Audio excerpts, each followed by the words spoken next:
record. Wait. Oh, it's recording. Okay, welcome to the KHDM Chronicles. I'm your host, KHDM Natan, and today we are reviewing a couple of 5th edition D&D products, which I didn't expect to happen, but it did. Any rate, first off, Player's Handbook, one of the 3 core rule books. It's the only one I got this past Christmas, which, you know, pretty cool. I did get another one. Where'd it go? Where'd that book go?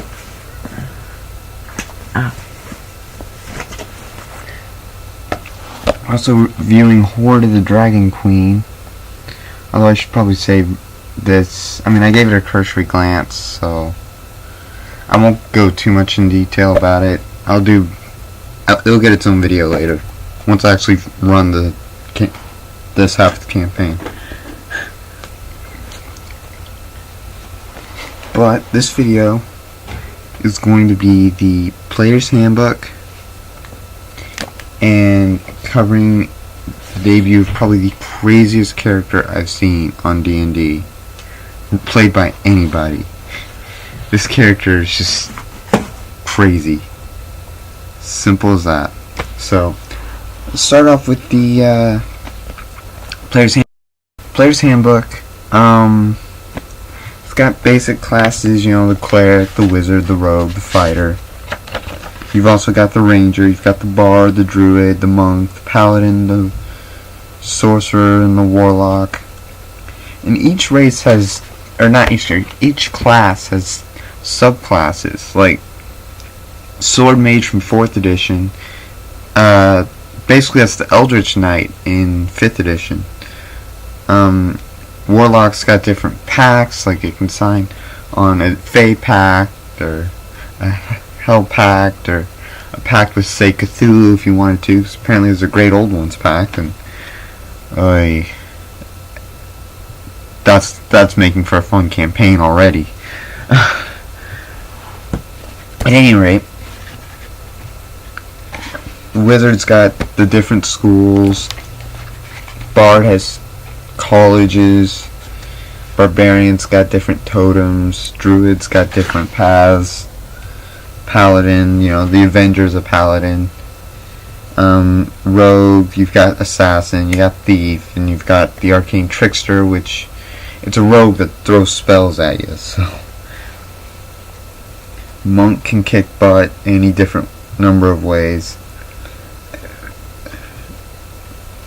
So, Sorcerer is interesting.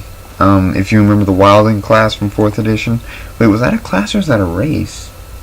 I think it was a class. But that's part of Sorcerer, because you get Wild Magic class and you just go nuts with that one. The races, you know, you've got your Dwarf, your Elf, your Halfling, Human, Dragonborn, Gnome, Half-Elf, Half-Orc, Tiefling. Dwarf, Elf, Halfling, and Human have sub-races. Well, Dwarf, Elf, and Halfling, technically. Because Human is just, you know, skin change, regional, cultural differences, all that. You know, the normal planet Earth stuff. But when you get Dwarf, you get the... Oh gosh. I'm going to have to look at this because I don't remember what Dwarf has. There are 2 sub-races, the Hill Dwarves and the Mountain Dwarves. Now, if you've seen Hobbit Battle of 5 Armies, this kind of gets showcased with a couple of the characters. I won't spoil it for those who still haven't seen it yet, but yeah, you've got your Hill Dwarves and you got your Mountain Dwarves. Next come the Elves, and there's 3 types of Elves you can be in 5th edition. Wood Elf, which is Legolas, High Elf like Elrond, and you can get the Drow, which don't have Lord of the Rings reference, so I mean that one comes more from Norse mythology. So,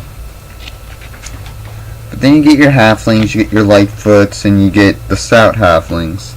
That's their sub-races. Dragonborn technically have sub-races, but they're not in the book. I mean, they reference them. There's the Arax, the Boz, the Bozak, the Capac, and the Sivak, but they don't cover the magic abilities that those sub-races have. The 5 Draconians. So, I mean, 4th edition hit on Bozak and Capac Draconians, the Bronze and Copper, but they didn't cover the Arax, the Boz, and the Sivak Draconians. So, Gnome, yeah, there's sub-races to Gnome. There's Forest Gnome, there's Rock Gnome, Half-Elves. It's, do you side with the human side, you side with the Elvish side, you know, take your pick on that one. Half-Orc, you get the normal stuff. I mean, it's a Half-Orc. It's a mistrust society. They're gonna fight, or they're going to try and prove people wrong. So, Tieflings, they have virtue names they try and follow, which are pretty interesting, because you'll get like art, you'll get music, you'll get creed, you'll get nowhere. Of course, these are just some of the virtue names listed, and you could probably pick something else entirely for it. But yeah, the classes, same. What I like about 5th edition, and now 4th edition didn't really do this because they had like static. Where's one of my players' handbooks from 4th edition? They had more staticky style hit points, I want to say. You start with hit points equal to 12 plus your constitution score. 5th edition. Yeah, for old school fans, this is a change back to the old school. Let's go. Let's look at the quick build for. Okay, hit points 12 plus your constitution modifier on the barbarian. So, constitution, if you quick build, constitution is supposed to be your second highest skill for barbarian. So, strength, constitution. If you roll high for your constitution, say you get an 18 on con, 18 strength, 18 con, and you pick a race where you get plus 2 to con, I mean that's plus 5 right there. That's 17 hit points at first level. That's nuts. That's crazy for 5th edition. But like, wait, is that really the max for a class? Yeah, barbarian max is 17.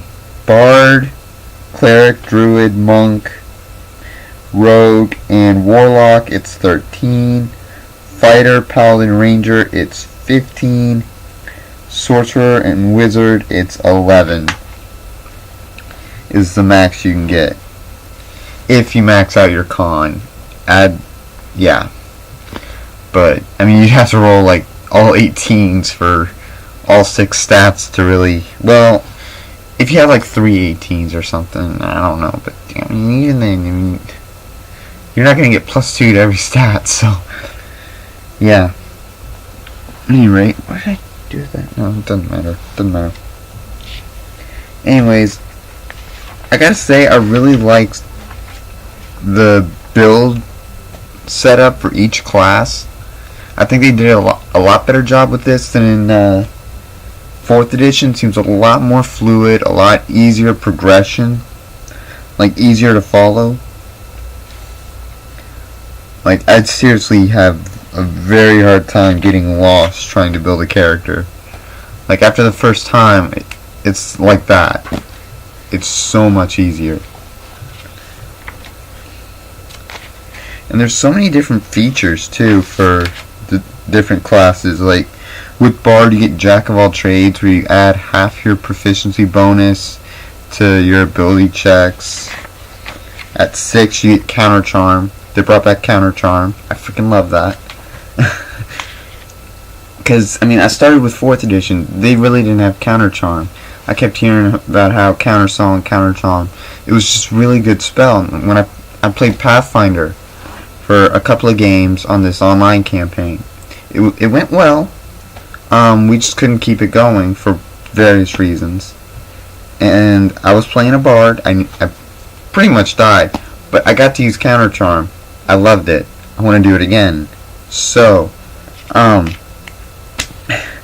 anyways, there's just a lot of cool stuff. Like, Fighter's got some cool stuff. The Monk has different traditions. Paladin's got different oaths. Like, Oath of Devotion, Oath of the Ancients, and then Oath of Vengeance. That's the Avenger path. So if you want to have Oath of Enmity, for those who like playing Avengers of 4th edition, it's back as Vow of Enmity, which still works. 3rd level, you call that out, and it's like, boom. So, Wizard, I think, has the most options in terms of spells. Warlocks get Eldritch Evocations. Let's see, Great Old Ones, Archfey, Fiend. Those are the 3 packs you can form for Warlock. But yeah, Wizard, I mean, 5 cantrips, at least 20 some odd spells minimum. And by 20th level, you get signature spells. 2 powerful spells, cast them with little effort. They're 3rd level wizard spells, which sucks. You can't do 9th level.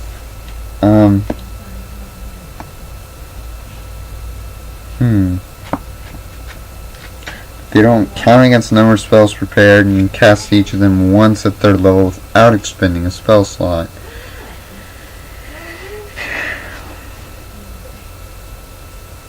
Okay. Interesting. Some of the stuff I'm still learning about for the first time. It happens. Let's see. I really like the background setup for 5th edition. It really adds more to the customization. And the fact that it's easy to customize the backgrounds, I think it's kind of cool. I still want to try and make, although Outlander kind of has that, I want to make a bounty hunter, like just on its own bounty hunter, but that's in there, so I just think, I don't know, I mean, you can be a sailor, a soldier, Tinker, Tailor, Soldier, Spy. The equipment setup, I mean, okay, here's one thing that bugs me with 5th edition. The inclusion of Electrum in the currency. Does anybody know what that's about? Like, I have no idea, because it's just there. It is randomly just there. And it was not in 4th edition. I don't remember seeing it in 2nd edition Player's Handbook. I only remember seeing copper, silver, gold, platinum. Exchange rates are the same. It takes 2 electrum to equal 1 gold, whereas it takes 10 silver, 100 copper. I mean, it's the same exchange rate. I don't see what the point of adding an extra piece in does. You're not changing anything.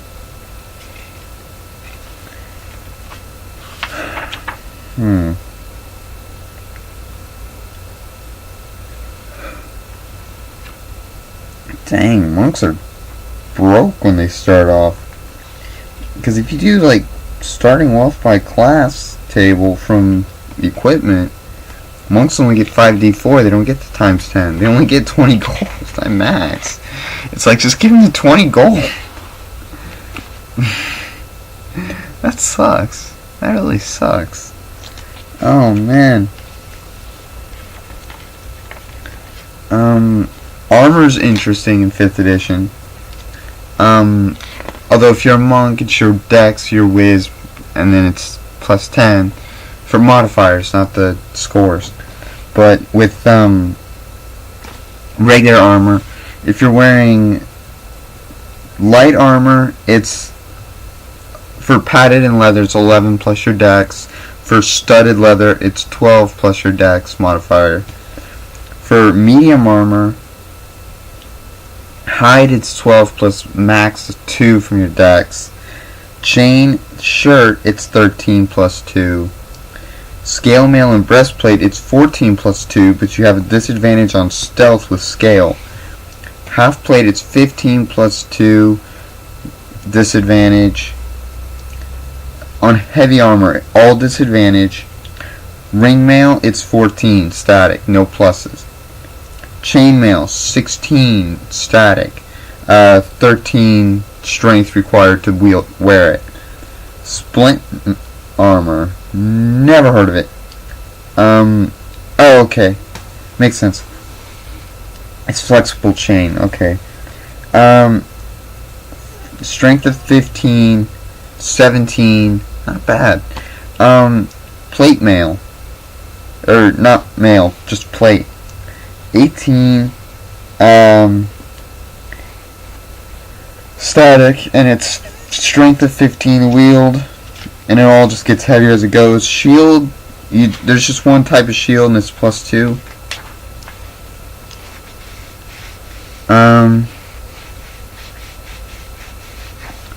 Let's see.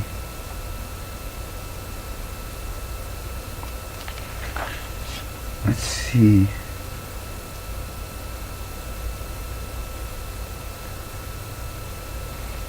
There's really nothing about not having armor on.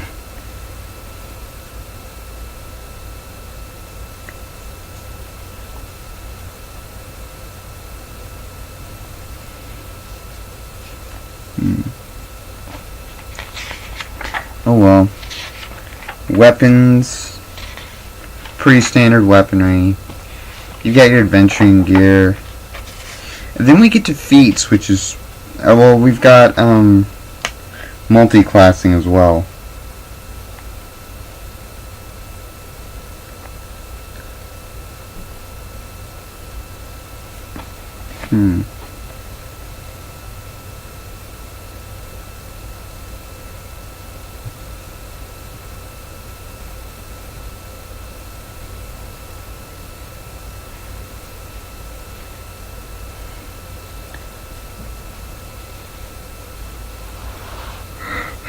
Excuse me. Like, for example, the feats you can get are athlete, alert, actor. What do some of these do? Dual wielder. You can fight with 2 weapons, even when the one-handed melee weapons you are wielding aren't light.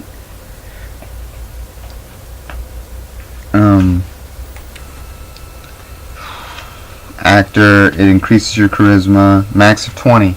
That's new. You get a maximum of 20 to your stats for your ability scores. 20 strength, 20 charisma, dex, so on and so forth, all down the line. You can only get as high as 20, except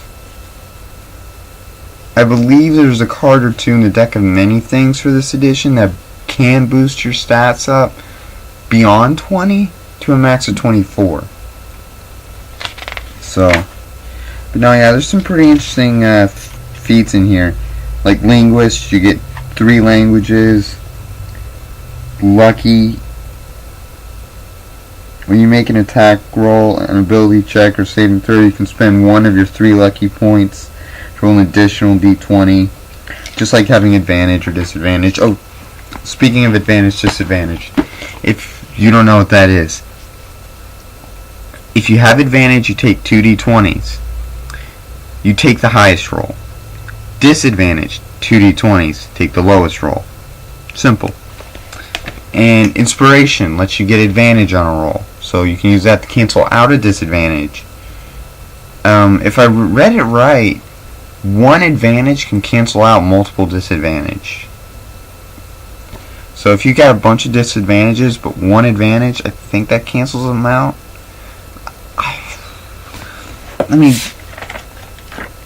No, where's combat, not social interaction. Playing the game. Advantage and disadvantage. Let's see. Okay. If circumstances cause a roll to have both advantage and disadvantage, you are considered to have neither of them, and you roll 1d20. This is true even if multiple circumstances impose disadvantage and only one grants advantage, or vice versa. In such situation, you have neither advantage nor disadvantage. Okay, so yeah, I was right that time. At any rate, I think it's a much better edition than 4th edition. Combat seems to work differently, and I think better. You're not as likely to be in like a conga line of death like 4th edition had you in with the flanking. Although you do get advantage if you flank, so there's nothing stopping you from flanking. Rolling a 1 is a critical miss. Rolling a 20 is an automatic hit. You know, same old, same old. That's never going to change. Healing. Oh, man, let me touch on healing real quick. And I got to wrap up the Player's Handbook review portion.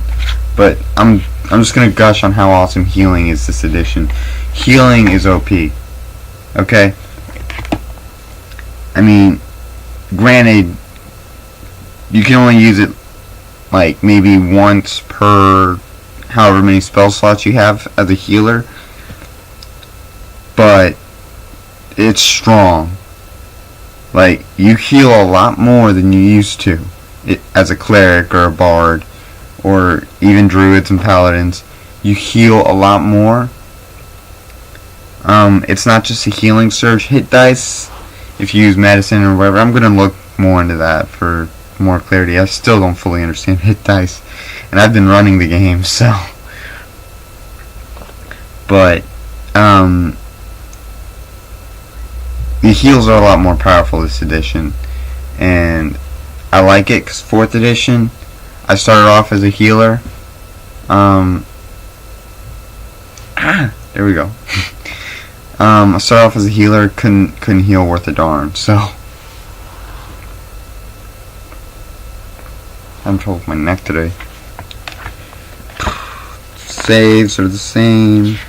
Spells, you get a huge list of them. Boom.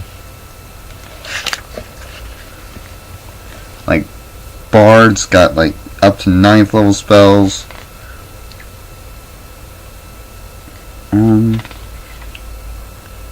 Yeah, there's not really any cantrip healing spells. I mean, there's Spare the Dying. There's Resistance.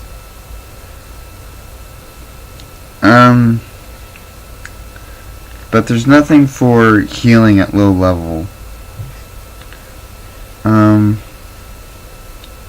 So, yeah, they're not super powerful, so I guess they're not OP, but they're still really strong. Like, you can't go wrong when you try and heal. That's for sure. But, no, yeah, if you want to be a good magic wizard, like, wizard starts down here,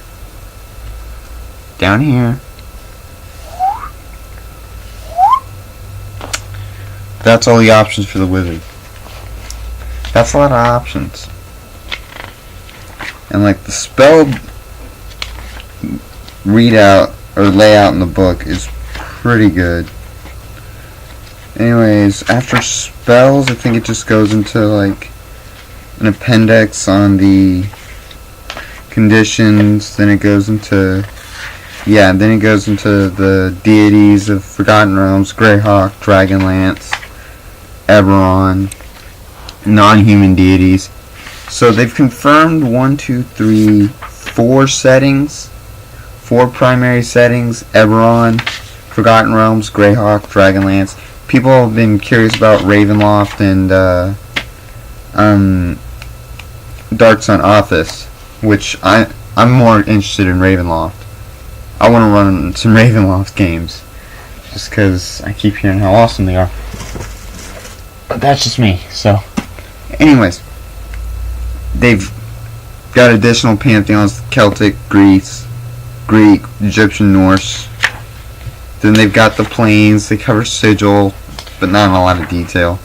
Then they've got an appendix on creature statistics for familiars, for what you shapeshift into as a druid.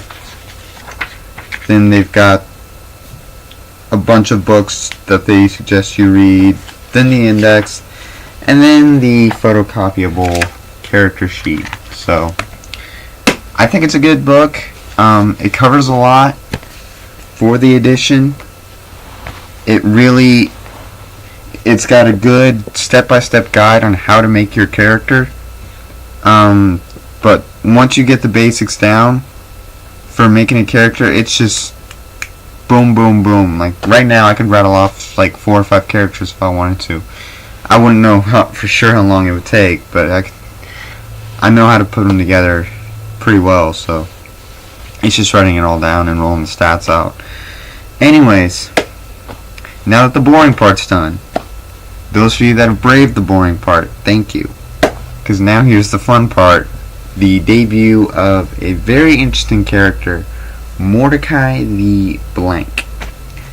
And blank is not his title. There's just nothing there because he's constantly changing the title. The player's constantly changing the title, and it's amazing how this character flows in the game. Like, his debut, okay, we started the campaign off about a week ago, and they were in Greenrest, which is the first town in Horde of the Dragon Queen. They were in the starting town there, which was getting attacked by a dragon, and the players all were reacting how they would, all had their characters getting ready, getting into action. Mordecai stayed in bed, sleeping, with the inn burning around him. Interesting start, right? He then wakes up, sees the inn on fire, like, I should do something. I should get out of this. So he walks over to the window, kicks it open. He's got his gear, jumps out, makes the check. He makes the acrobatics check, so he lands perfectly. No injuries, nothing. He just lands right out of the second floor of the inn. I think his original plan, he was wanting to jump on the dragon, but he didn't remember it when it actually came to his turn. If he had, I would have been like,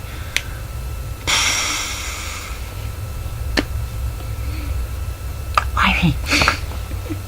So, thankfully he didn't. So,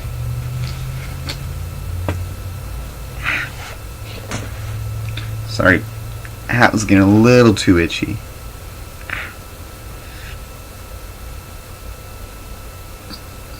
That's gonna bug me, so I'm probably gonna have to go back to the hat or better hat.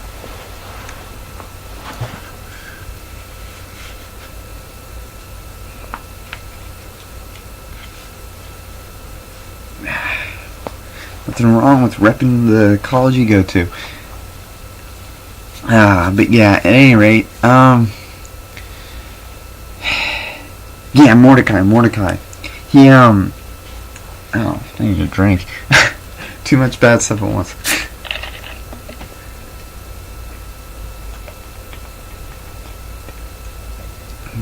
Now for Mordecai, though. After he lands, for no real reason at all, he kicks open the door of the inn, makes a brilliant strength check. He pretty much shatters the door. Looks inside, sees there's still people, and is like, y'all need to get out, this place is on fire. Everyone gets out, of course, but wow. During the fighting, though, this is where it gets real interesting. Okay, I'm pretty sure he cleaves a guy in two at one point.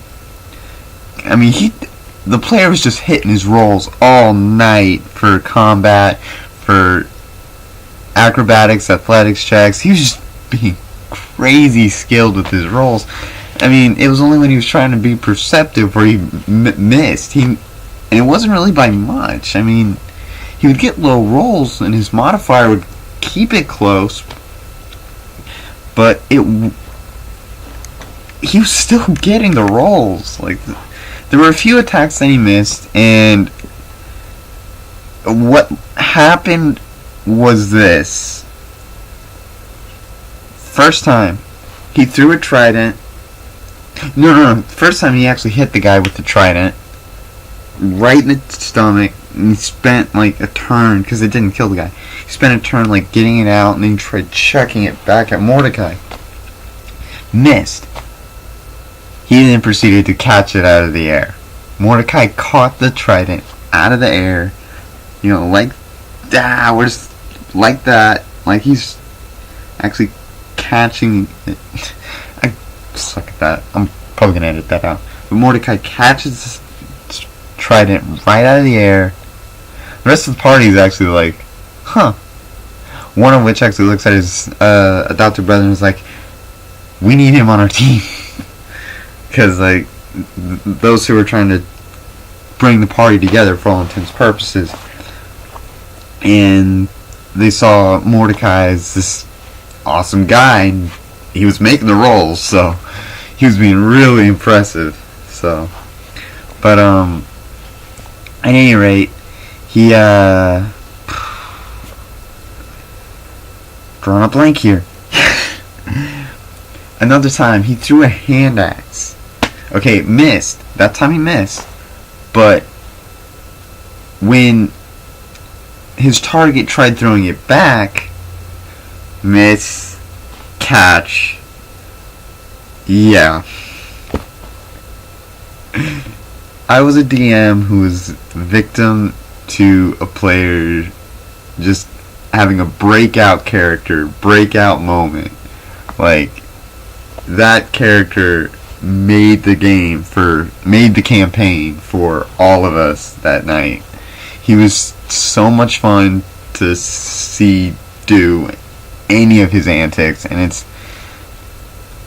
I'm honestly really looking forward to the next session to see what he does next. Like, that's how awesome this character is. Like, I'm just gushing about how awesome this character is, because the roles were great. The player was doing a great job role playing this guy as this carefree, devil-may-care seeming attitude, just like calls himself whatever he wants. It's just, and he backs it up. That's the amazing part. It's just, he's getting the roles that back up what he says, and it's just amazing. So, but yeah, that's the story of Mordecai the Great, Mordecai the Awesome, Mordecai the whatever you want to call him, because you could call him Mordecai Wife Stealer if you wanted to. That's how awesome the character is. He's like James Bond, just not the covert stuff, I guess. He's just so good at what he does.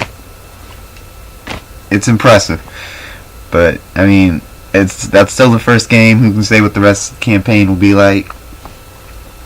But, next video I do, probably be over the 4th edition dungeon tile sets. I finally got 2 of them. I still gotta get the dungeon tile set. I still gotta get the rules compendium. After that, I have everything from the essentials line. I just need those 2. And then I also plan on reviewing Munchkin, because I got the primary Munchkin and I got the first expansion for Munchkin. And I will be going over those on the 3rd video. Those 2 I'm probably going to film next week. But that's it for this time from the KCM Chronicles. And so until the next time I'm out of the cage, this is it. See y'all next time, everybody.